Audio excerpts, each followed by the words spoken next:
everybody. Today I'm going to create a modern twist on a pearl bracelet. I'm going to do it with color, and I'm going to be using the Potomac Beads Treasure Box for this month called Endless Sunset. These gorgeous earrings were my first project with the box. I loved the riveles in the box and these laser cut teardrops. And this is a super simple earring, kind of a little trick if you don't want to bead bezel your riveles or your stones to set them with prongs. So in that video, I showed how to do that, and I'll put a link for that video in the description box.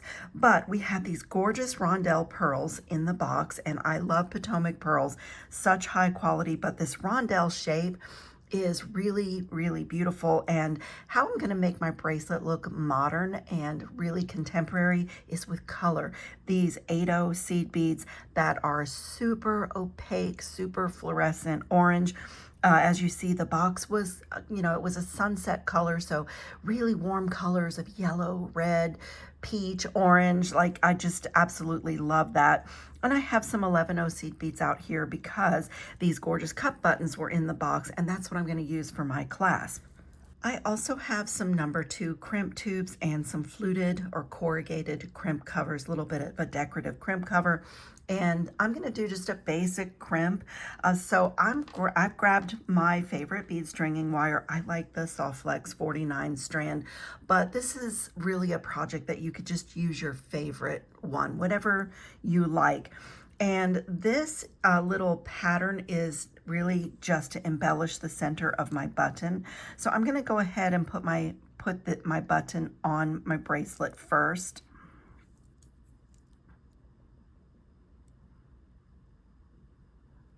So both of my wires go through the button, and I want to pull a shorter stem so that I don't waste my wire. And I'm just going to pull that into a little loop. It's totally decorative, just to have a little something in the center. And then I'm going to put my first crimp tube on and let it drop down and get it over the shorter end as well.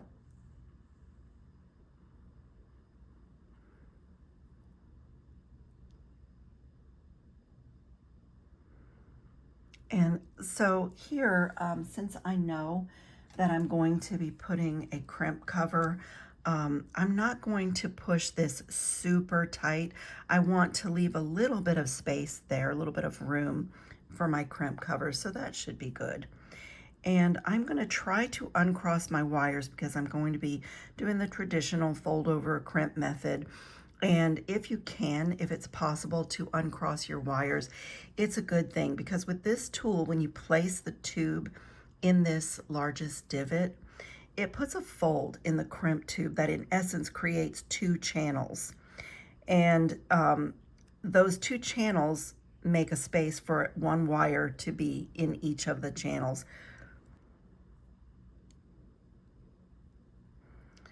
So I have it in there.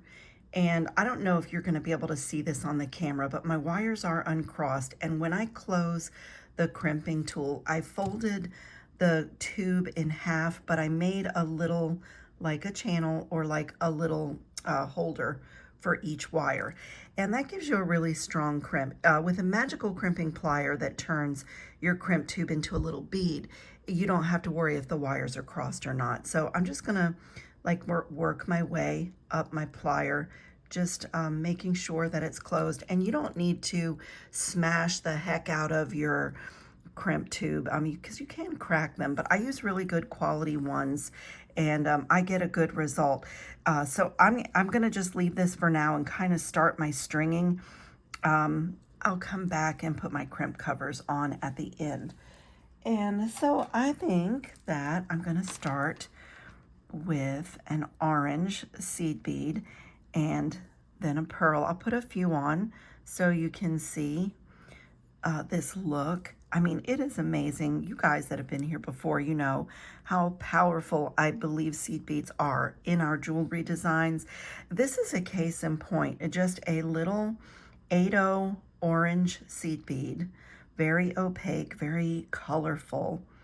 See if I can get the pearl through my cut end as well. Sometimes even glass pearls have notoriously small holes. I'm gonna have to trim it.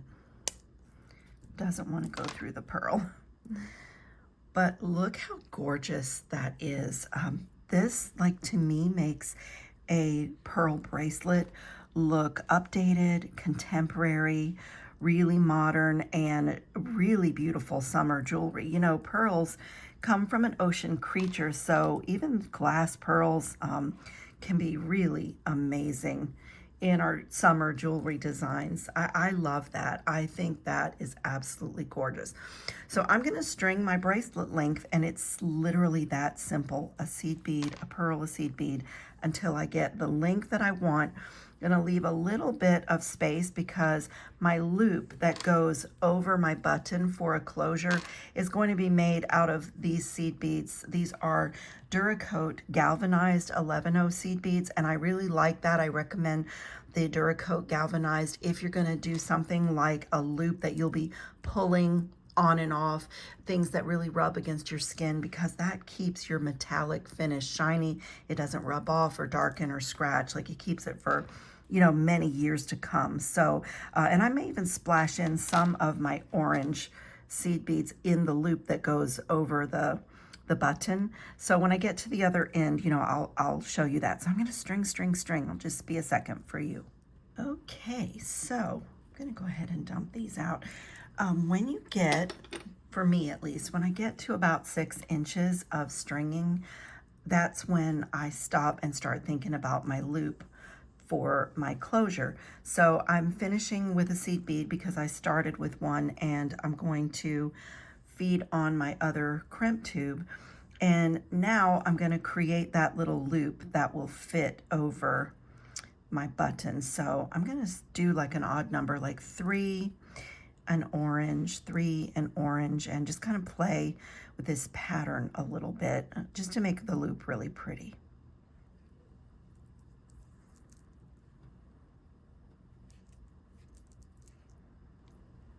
So I want to finish up with 3 seed beads, and I generally like to go ahead and run my wire back down through the crimp tube to test the length.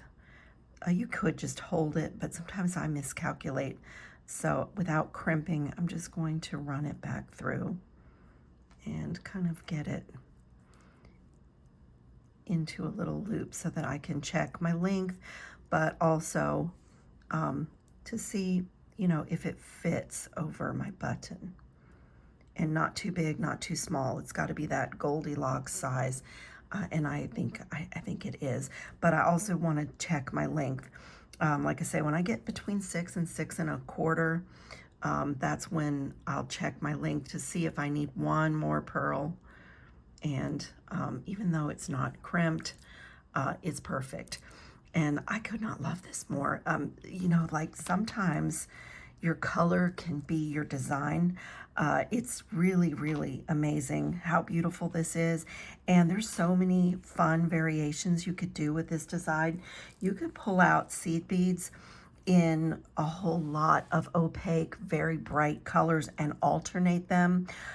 There is enough pearls that with a little bit of extra seed beads here, I could do a second bracelet for layering. And for inspiration, let me pull this in. If you guys did not see my unboxing, this ombre strand of sunset crystals was in the box. So even like doing a second pearl bracelet with a really bright, you know, hot pink seed bead in between the pearls, and even using this for like a focal, I even was thinking, I love this so much, I was thinking of using it just as it is and making a necklace. But you could, you know, and stringing it just because the ombre is so well done and so beautiful on these crystals. But you could take your inspiration, you know, from the box, the way the colors are already curated. Okay, my design brain is on, but I want to make sure that this is not super tight, and, you know, that I have a little bit of space. Like, you can see how fluid my bracelet is. So as the, you know, instead of pulling everything super, super tight, where it's a tight straight line and then it doesn't curve around your body, And on this side, admittedly, it's difficult to see if your wires are uncrossed. So you do get a stronger crimp, but just do your best at uncrossing the wires. So that's, to me, why I think I gravitate more towards the magical crimping plier, because all you really have to do on that one is get your get your tube, your crimp tube centered. But I do have my wires uncrossed, I believe. Just get in here and fit my crimp tube in and do the same thing.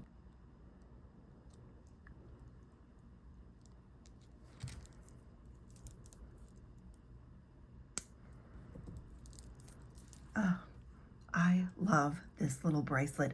I think it's fresh, I think it's contemporary and updated, and I love it. Put my pearls away. And there were 2 of these gorgeous Czech glass apricot buttons. So again, to make a set of bracelets that you can wear layered together or separated would just be a really great thing. So I am going to put this crimp cover on, and you guys, I have been making jewelry for decades. So I do this with my pliers. This end will be the most difficult, but there, because of the button, because of fitting in there, but I'm just nestling the crimp cover over my crimp, and I'm just gonna start by getting it closed a little bit. These are very malleable metal, so you have to get that right touch and just work it closed, side to side, gentle pressure. If you are too aggressive, you can like mangle it, and the goal is to make it look like a little solid bead that's not split. And these corrugated ones are really great for camouflaging, because the lines in the corrugated make kind of camouflage. So I'm just going to fiddle with this a little bit, and look how gorgeous that is. But there is a tool. If you just are, I have heard from a few of you that you struggle with getting the crimp covers on. Let me show you the tool. So this is what it looks like. You can see the little shape in there. And to be honest, I do better with my pliers, but that's just because I've put on thousands and thousands of crimp covers in my jewelry making life. But I'm going to just show you how this one works, just in case it's not an option for you to do it with your pliers.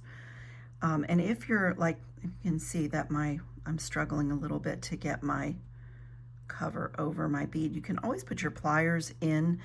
Let me do that. You can always take your crimping pliers and put them in the crimp cover and just like pull it apart just a little bit.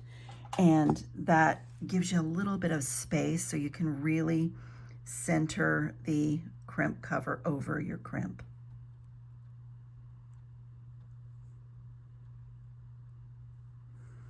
Just like that.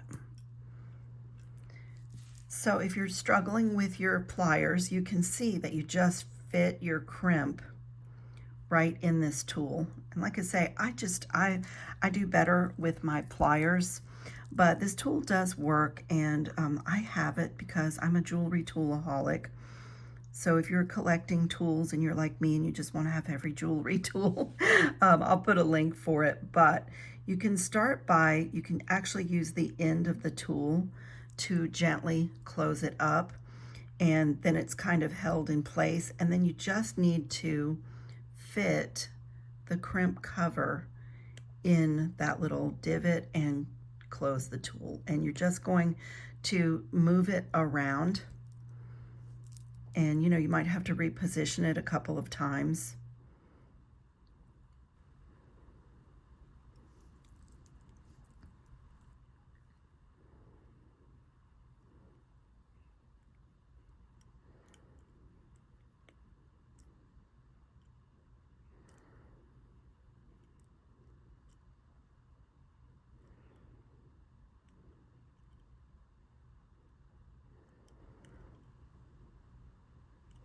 So the good thing about this tool is if you're a person that is constantly like mangling or smashing your crimp covers, it kind of prevents you from doing that, because as you close down, this fits in that divot. Like I say, I do a lot better with my pliers. So I'm going to revert back to my pliers. But like I said, it exists if you want to if you think that might help you. You know, I feel like all of us, whether it's making simple loops, you know, I use the one-step looper alternatively with making my loops by hand. But whatever you need to do to make a beautiful piece of jewelry and get things closed and finish them, if that means the right tool for you, for your hand, you know, that's why I share so many things on my channel and show so many things, because there's a lot more than just one way to do pretty much everything. So my bracelet is done. Look at this beauty. I mean, this could be the most wonderful little friendship bracelet, and these are so easy to make. You could sit and do a lot of these very quickly. So I'm gonna do one more thing. There is not much metal on this piece, but my crimp covers, and I want them to stay shiny. As I said, my gold seed beads are galvanized Duracoat, so that's kind of like an anti-tarnish coating. But the best product I have ever found is from Potomac Beads, the Permalac, and I love the semi-gloss. If you accidentally brush it over something like this button that has an AB coating, it doesn't dull that luminescent finish. It just dries invisibly. And believe me, you guys, I have tried so many products for anti-tarnish, several from Amazon. I used to buy Krylon spray when I was selling my jewelry in beach boutiques, and, you know, go out in the garage, in the hot garage on newspaper, and try to just spray the metals, not get my beads. And I mean, could this be any easier? It dries in a few minutes, and it's easier than polishing your nails. So I highly recommend this, and that's on the Potomac Beads website. And so also, if you don't get the treasure box, but you like what you see, you can go on the Potomac Beads website, and there they have a section. It's very organized. Seed beads are there. You could do 8 O's, 11 O's. You can type in a color story that you're looking for. They have a section for the Potomac pearls, different shapes, different sizes, a ton of colors. It's so amazing. So if you love these projects, but you don't get the treasure box, you know, don't forget to shop the website. I have a discount code for the website if you're a new customer, and I'll put links to the Permalac. It's pretty much always in my description box. And if you want to sign up for the treasure box, the link will be there. And Potomac Beads also has the kit edition, which are more patterns and the supplies pulled together for specific projects rather than like a sampler. But I love doing my own thing, and I feel like in the summer heat, this is an awesome set. Just a beautiful, simple bracelet, lightweight earrings in bright summery colors, and like I couldn't be more thrilled. I love the box this month. Okay, you guys, thanks so much for watching. Thumbs up, leave me a comment, subscribe, all of those things, and I'll see you in the next video.